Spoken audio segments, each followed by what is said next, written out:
When Rose Clark steps into the cemetery one cool spring morning and sees a brand new headstone bearing her late husband's exact birth date and a name she recognizes from a single whispered confession, she feels her world tilt on its axis.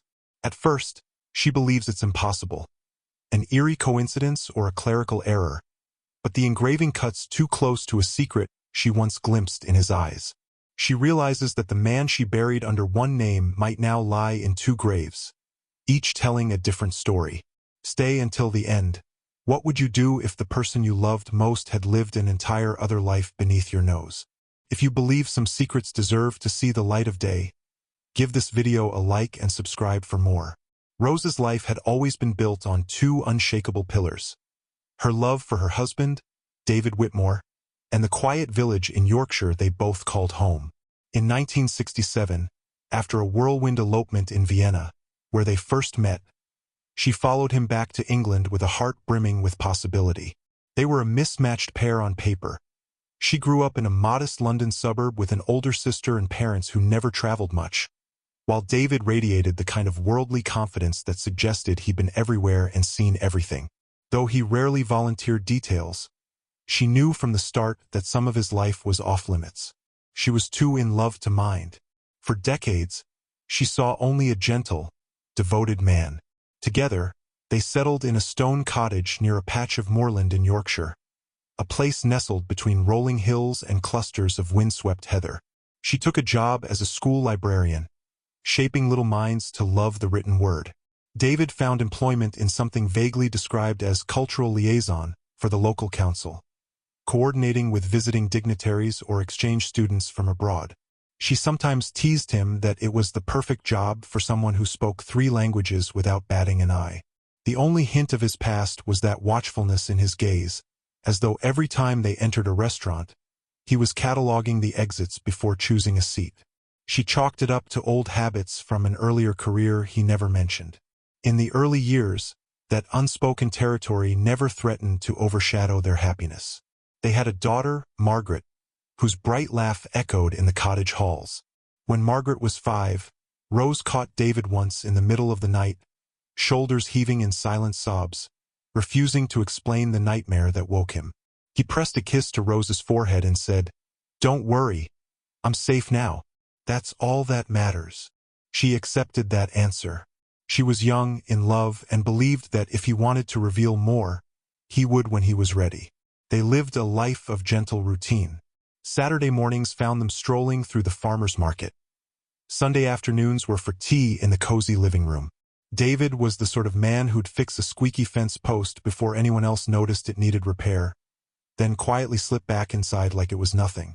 Neighbors praised him as the reliable sort, never short-tempered or brash, always quick to offer help. If occasionally the older war veterans at the local pub teased him about never speaking of his army days, he'd deflect it with a soft laugh. "Not much to tell," he'd say, raising his glass. But Rose knew there was much left unsaid. In 2006, David's health began to falter. A stubborn cough turned into labored breathing, forcing him to see doctors who diagnosed a degenerative lung condition. He faced it with quiet dignity, never complaining, never asking for pity. Margaret, by then grown, lived in London, visiting when she could. Rose took care of him at home until his final weeks, when a sudden turn put him in the hospital. She sat by his bedside, holding his hand, feeding him sips of water, listening to the ragged breaths that reminded her time was short. One evening, as the sky darkened, he squeezed her hand and whispered, "I'm sorry I couldn't tell you everything." Before she could ask what he meant, he drifted into restless sleep, and by morning he was gone. Rose buried him in the village cemetery, near a linden tree that rustled in the Yorkshire breeze. The plaque simply read, "David Whitmore, beloved husband and father. A good man." She chose lilies, remembering how he once mentioned they reminded him of home. She assumed he meant Yorkshire, or perhaps somewhere from his childhood. He'd never elaborated. In her grief, she found comfort in the normalcy of the rituals. Every spring, on the anniversary of his passing, she trekked up to that cemetery with a folding chair, a thermos of Earl Grey, and a bouquet of lilies. She'd sit for an hour or more, murmuring small updates about Margaret, about the changing seasons, about how the village had painted the pub's facade a garish color. She'd sip her tea and wonder what secrets he'd carried to his grave. 17 years after his death, on a brisk morning in early April, she did as she always did. Parked near the wrought iron gates, walked the winding path, her coat pulled tight against the wind. When she arrived at David's grave, she noticed a fresh headstone 3 plots away. The raw earth indicated a recent burial. That was not unusual, village elders passed away often enough. What gave her pause was that the new stone gleamed in white marble, almost out of place among the older, weathered stones. She found herself curious and approached it, frowning. Engraved on the front was a name, Joseph Clark. Below that, the dates, 1933 to 2006. She took a step back. That was David's birth year. That was the year he died. Her heart fluttered in her chest, a flicker of alarm and confusion. Joseph Clark. She had heard that name once, in a hushed moment years ago, when David's guard was down. She recalled a summer evening in Vienna, right after their wedding. She'd woken in the middle of the night, found him standing on the balcony, shoulders hunched. He'd turned to her with an expression she'd never seen before, haunted, regretful. "My real name, maybe it's Joseph," he'd half laughed, half cried, pressing his lips to her hair. "But I can't. You don't want to know." She'd kissed him gently, telling him it didn't matter, that she loved him no matter the name he used. He'd never mentioned it again, nor did she press. Now, here it was, carved in stone for the entire world to see, with the exact same birth and death years as David Whitmore. She felt her knees weaken. She sank onto a bench, lilies clutched in her arms. It made no sense. David was buried just 3 plots over, under a brass plaque bearing the name she'd known him by for 40 years. Who could have placed this second stone here, with an entirely different name but the same vital dates? Gathering her breath, she checked the caretaker's office. The caretaker was a middle-aged woman with a tired expression who consulted her ledger and found no record of a Joseph Clark burial. That alone confirmed something was off.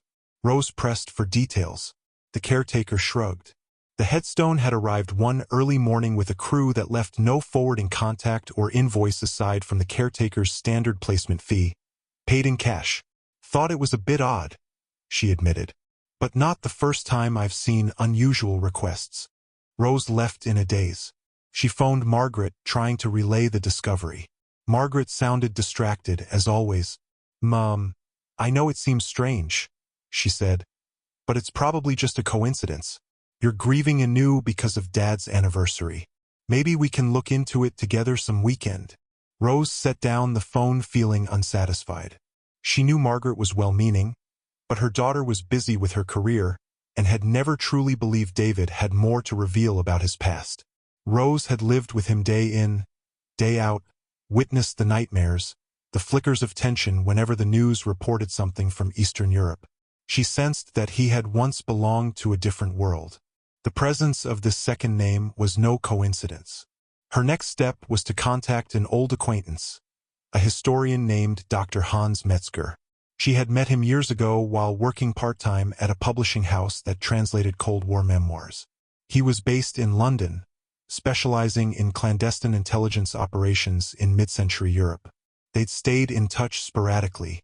Rose mailed him a letter detailing the circumstances, explaining how David had once lived in Vienna and might have had a hidden identity, culminating in the shocking appearance of a new grave with the name Joseph Clark. Dr. Metzger phoned her within a week, sounding both intrigued and concerned. "I can't help directly," he said, "but I know someone who can, an old MI6 archivist who's done contract work for the Foreign Office. If your husband truly was involved in something back then, he might have left behind some trace in old classified files." The archivist's name was Gerald Stone, an elderly man now living in a quiet London district. Dr. Metzger warned Rose that Stone was notoriously private, and that it might take some convincing to get him to share anything.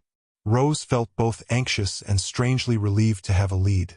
She took a train to London, ignoring Margaret's protests that she was chasing shadows.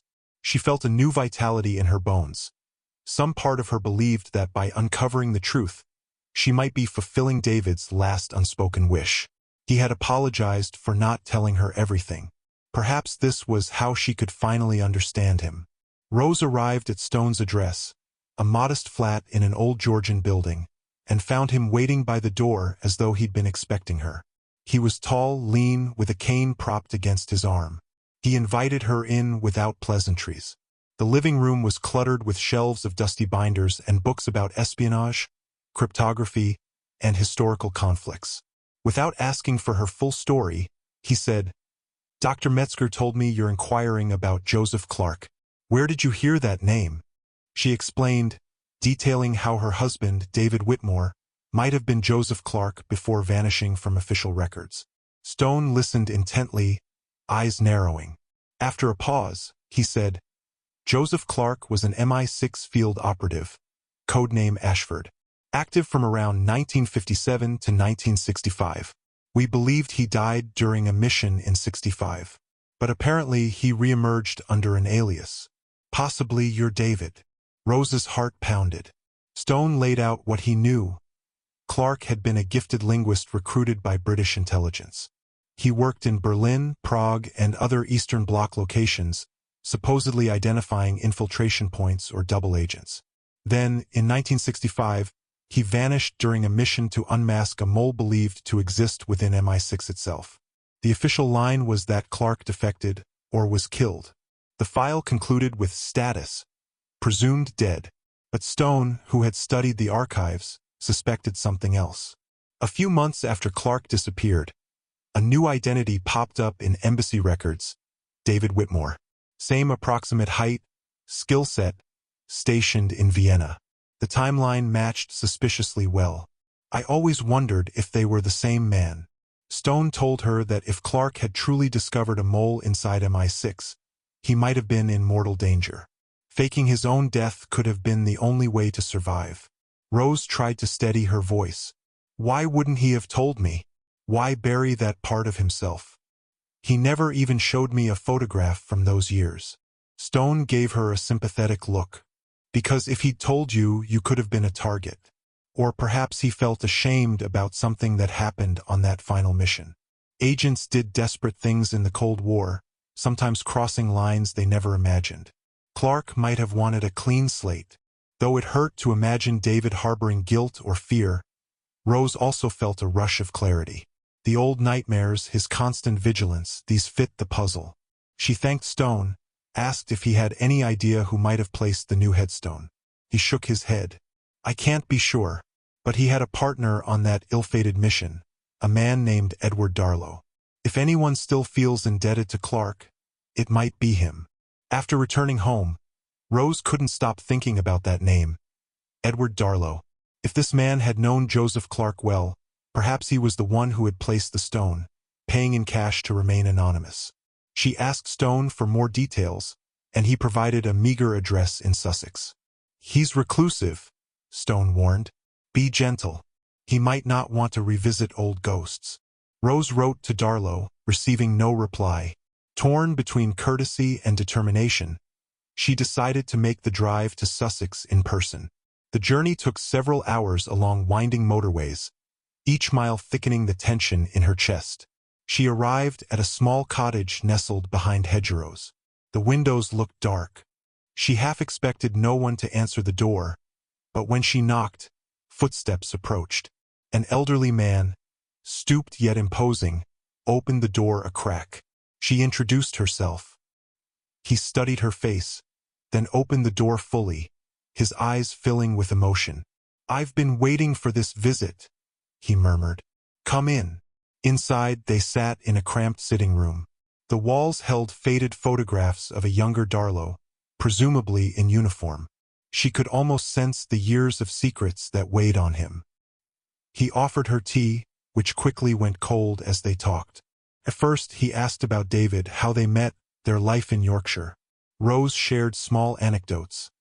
The way he insisted on warming her teacup, how he read the newspaper every morning with an intensity that baffled her.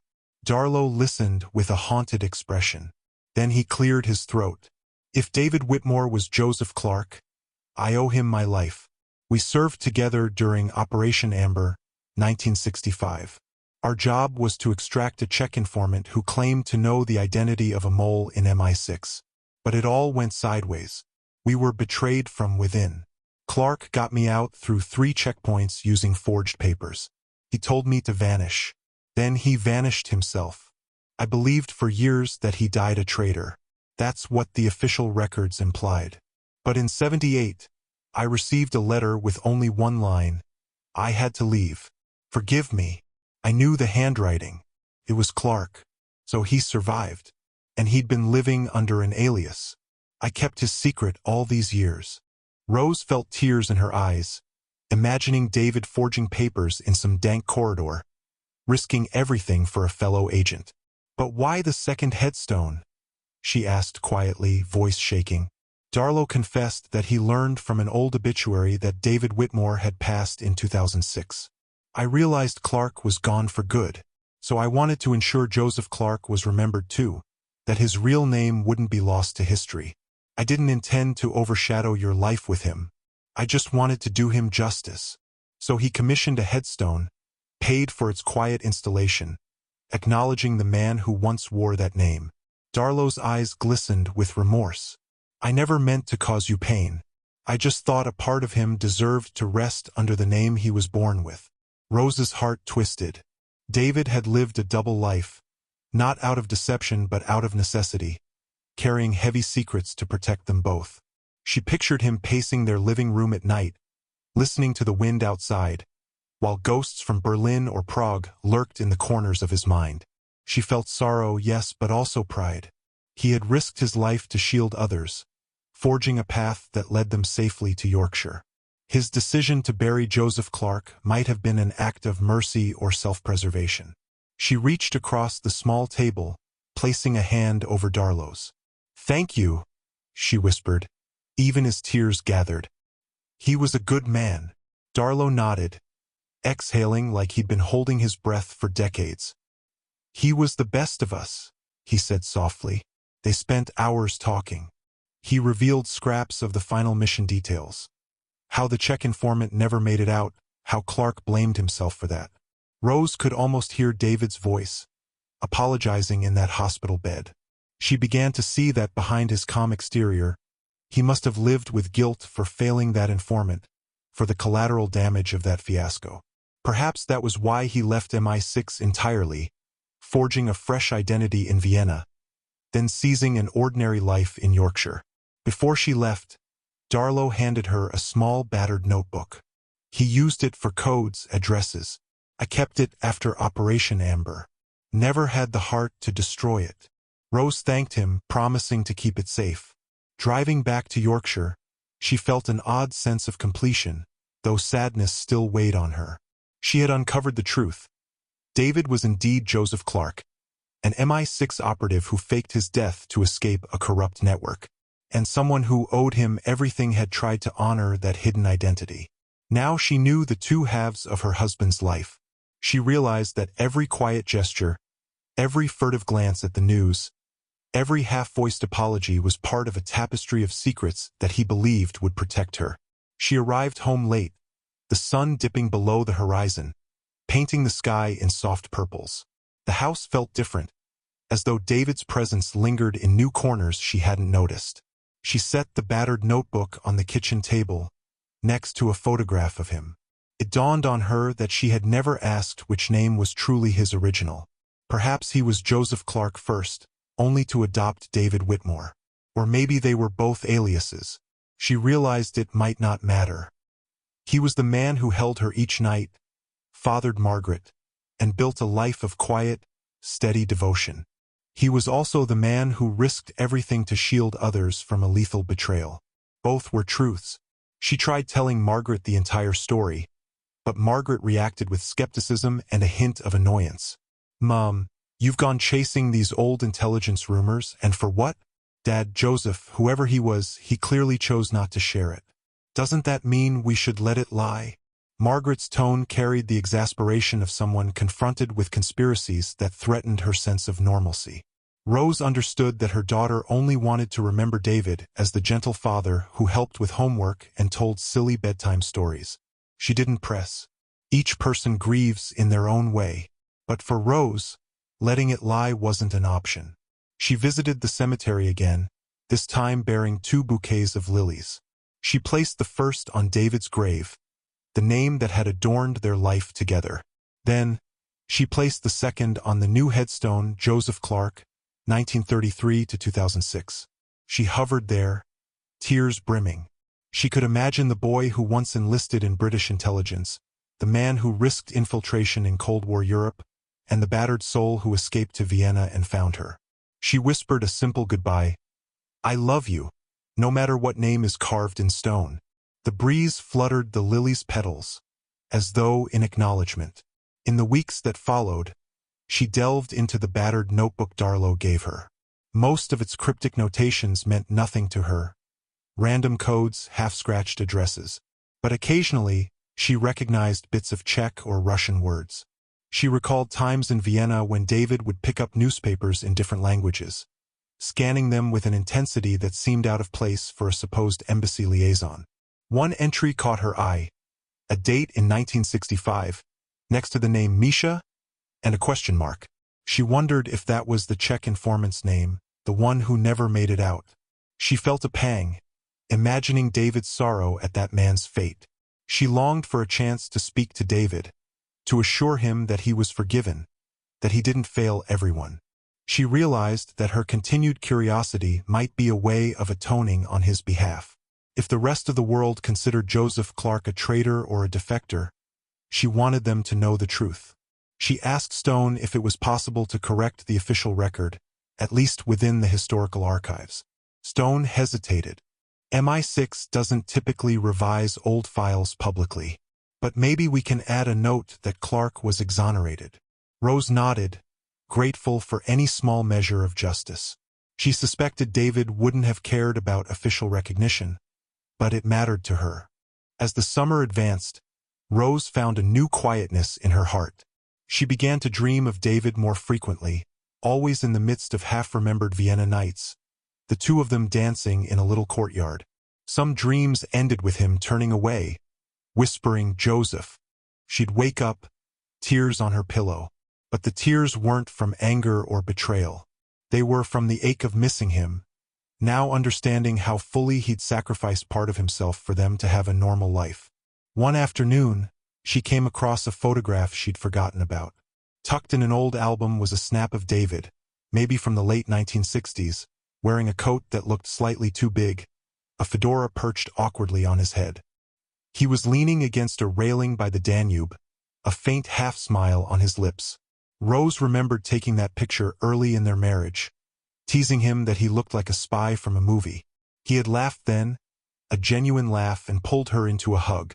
Looking at that photo, she now saw a man who actually was a spy, living behind illusions. But the warmth in his gaze was real.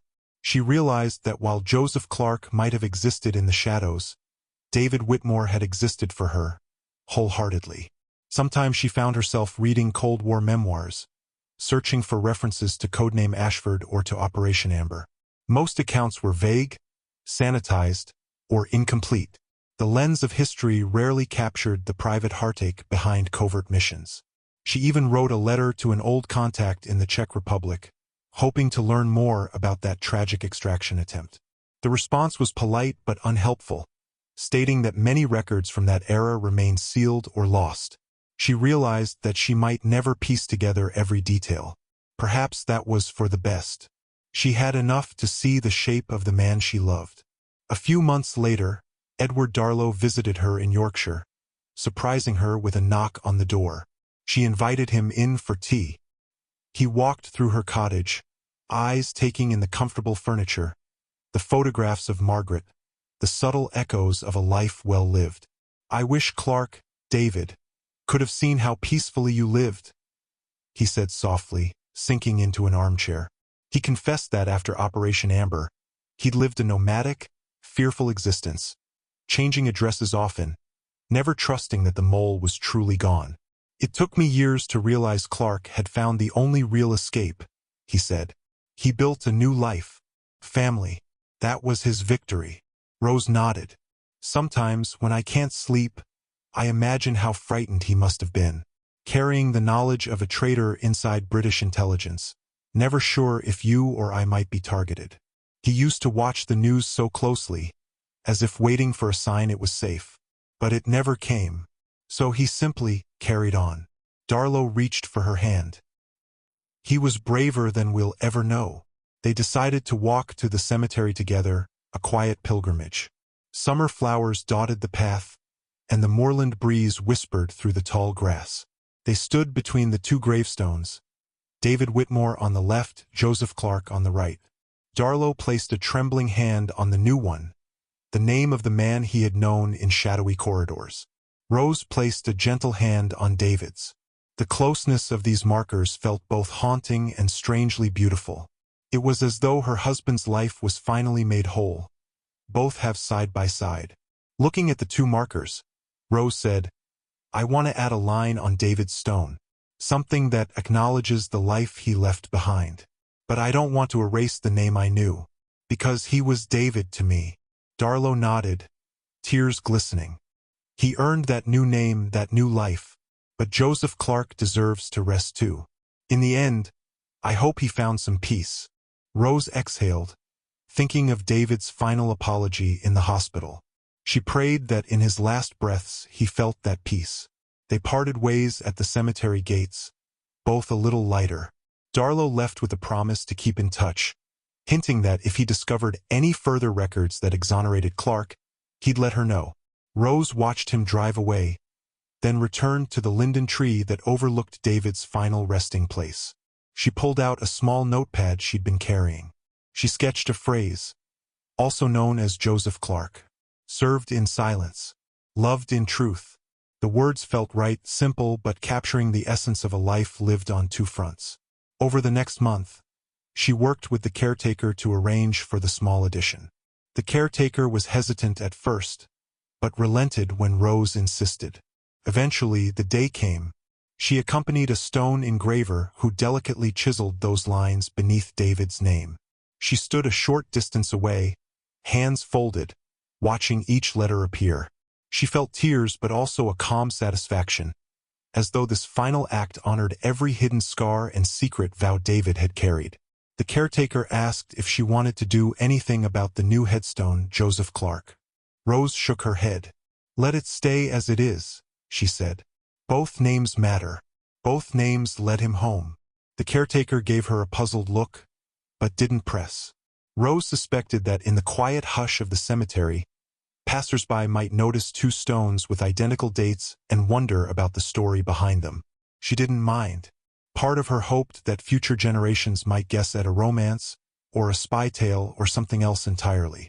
The truth, she realized, was more profound than any fiction. A man who fled one identity to save himself and others, then found solace in an ordinary, loving life. One late afternoon, Margaret finally joined her at the cemetery, having relented to Rose's request.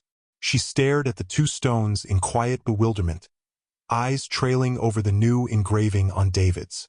"Mom, I still can't believe it," she whispered. "He was so normal. I can't picture him sneaking through checkpoints or confronting traitors. It's like discovering Dad was James Bond." Rose smiled faintly. "He wasn't James Bond, dear. He was just someone who got tangled in a world of secrets. Then he met me and we made a family. That's all he ever wanted." Margaret sniffled. "I wish he'd told us." Rose stroked her daughter's arm. "Maybe he felt he couldn't, or that it would put us in danger. He was always protecting us, even when we didn't realize it." Margaret nodded, tears in her eyes. They stood together, mother and daughter, letting the gentle hush of the moorland cradle them. In the fall, Rose paid one last visit to Gerald Stone in London. He greeted her with a quiet smile, telling her he had filed an addendum in the old archives stating that Joseph Clark, formerly presumed dead, had in fact survived as David Whitmore. He made sure the record would reflect Clark's final mission was not a defection but an escape from compromised MI6 agents. She thanked him, feeling it was the closest thing to a public exoneration David would ever receive. Stone added that a couple of historians might contact her for more details. She shrugged, uncertain whether she wanted to share. David had valued privacy so deeply.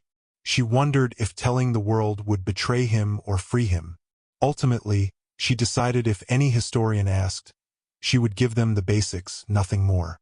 David's personal regrets and joys belonged to them alone. As the years rolled on, Rose resumed her quiet life in Yorkshire. She remained a fixture at the local library, reading to children, recommending novels. Some nights, she'd find herself lost in memory, recalling the swirl of Viennese streets where she first met him, the smell of coffee, the sound of foreign chatter, and the moment he asked her about Tolstoy's prose. She could still feel the brush of his hand on hers, see the way his eyes scanned the cafe before he dared to sit. She realized that from the very beginning, he had been careful, guarding secrets, staying half a step ahead of invisible threats. She accepted that none of it diminished his love for her. In fact, it might have heightened his gratitude for the ordinary wonders of daily life. She found a small sense of purpose in telling the occasional friend or neighbor a gentler version of the story. "My David had another name," she would say quietly, if they asked about the matching dates in the cemetery. "He served our country in secret, then chose to live in peace." Some responded with astonishment, others with curiosity. A few ex-servicemen in the village nodded as though they'd suspected something all along. But there was no uproar, no wave of revelations. Just a subtle shift in how people regarded David's memory. They saw him as more than an affable neighbor, someone who had walked a perilous line between betrayal and loyalty. Over time, the two gravestones aged. The brass plaque on David's original marker developed a patina, the letters slightly dulled by wind and rain. The white marble of Joseph Clark's stone weathered, collecting a film of moss along the edges. Still, their inscriptions remained clear enough to read. Every spring, Rose kept up her tradition of bringing lilies to both. She placed them with equal devotion, sometimes pausing to murmur a short prayer. She no longer felt confusion or grief at the sight of Joseph Clark's name. Instead, she felt a gentle sense of recognition. That was the name of the young man who once risked everything behind the Iron Curtain. David Whitmore was the man who built a life with her, fathered Margaret, and died in her arms. Both were real. Both were loved. Her final gift to him was a short piece she wrote in a personal journal, titled simply "Two Lives." She recounted the day they met in Vienna, the day he died in the hospital, and the day she discovered the second headstone. It was a private reflection, something for Margaret to read after Rose herself was gone. She wrote, "To love someone is to love all their names, all their histories, even the ones they hide. I only wish I could have told him, before he left, that I'd stand by him no matter what ghosts he carried." Each word was tinged with the acceptance she had found. As the twilight of her own life approached, Rose considered that she, too, might have a foot in two worlds. The world of her youth in London, where everything seemed straightforward, and the world she discovered in David's final revelation, where espionage and illusions threaded quietly beneath the surface. Perhaps that duality is what made her love story so enduring. She had glimpsed the man behind the mask and stayed by his side. Through heartbreak and unwavering devotion, they had carved out a corner of peace in a tumultuous world. Sometimes, while walking on the moorland, she'd recall how David used to pause and stare at the horizon, as though measuring the distance from some faraway land. Now she understood he might have been carrying a memory of rundown city blocks in Berlin, or a nighttime crossing at a checkpoint, or the urgent fear of stepping into a new identity. But each time, he turned away from that horizon and returned to her. That thought warmed her. In the end, the resolution she found was neither dramatic nor public. It existed in the quiet knowledge that David, Joseph, had lived with integrity. He kept silent not to deceive, but to protect. She believed he went to his grave with love in his heart and regrets he dared not voice. Yet, in that final hospital bed, he tried to apologize for it all. And though she couldn't articulate it then, she forgave him completely. One autumn day, Rose sat by the combined graves for what she sensed might be her last visit that year. The wind ruffled her hair, carrying the scent of falling leaves. She looked from one headstone to the other, letting her gaze linger on the line she'd had engraved, also known as Joseph Clark. Served in silence, loved in truth. She thought about how those words encompassed so many unseen struggles. Leaning on her cane, she stood and placed a hand on each stone. In a voice trembling with age but steady in affection, she whispered, "Thank you, my love, for every name you wore." She closed her eyes, feeling a calm wash over her. The moorland wind continued its soft lament. The sun dipped behind a cloud, and she pictured David standing at the edge of the cemetery, watching her with that quiet half-smile. She might have been imagining it, but it comforted her all the same. She turned to leave, steps slow but firm, carrying the memory of both David Whitmore and Joseph Clark in her heart, forever entwined. Thanks for watching till the end. If you enjoyed the story, give this video a like if you haven't already and subscribe for more.